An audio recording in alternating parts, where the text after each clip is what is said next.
de faire ce que tu veux. Et une autre phrase, tu n'es pas l'homme de ma vie, mais dans sa vie. Ah, ça c'est grave.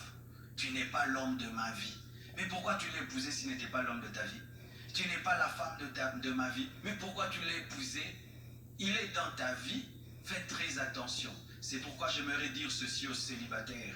Prenez le temps de prier. Prenez le temps d'observer avant de vous marier. Une fois que vous êtes marié, on ne cherche plus l'homme de sa vie dans le mariage. On ne cherche plus la femme de sa vie dans le mariage. Une fois que vous êtes marié, fini la recherche de l'homme de la vie. Fini. Sinon, tu vas désirer dans ton cœur que l'autre meure pour que tu te maries et ça devient de la sorcellerie, frère.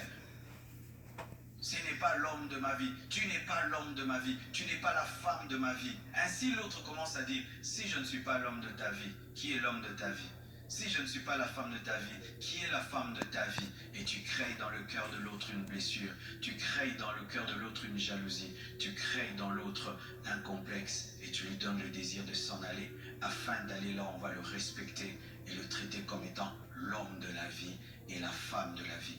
Arrêtez de rechercher les hommes de vos vies ou les femmes de vos vies alors que vous êtes déjà dans la vie, vous êtes déjà dans le mariage, vous avez déjà des enfants, vous êtes déjà promis fidélité devant Dieu.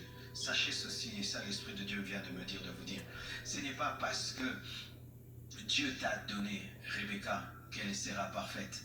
Le problème de certaines personnes, lorsqu'elles se marient, elles pensent que comme c'est l'homme de ma vie que Dieu m'a donné, donc il sera parfait. Dieu ne nous donne pas des anges, Dieu nous donne des humains, Dieu nous donne des humaines. Dieu ne te donnera pas un homme qui n'a pas de défauts. Non, ça n'existe pas. Même si c'est Dieu qui te l'a donné, il aura des défauts. Même si c'est Dieu qui te l'a donné, elle aura des défauts. Rebecca était venue du plan de Dieu, mais pendant un temps, elle était stérile. Elle était stérile. Elle était venue de Dieu. Éléazar était dirigé par le Saint-Esprit et il a même fait une prière extraordinaire et tous les signes se sont accomplis. Mais cette femme qu'il a choisie pour Isaac, pendant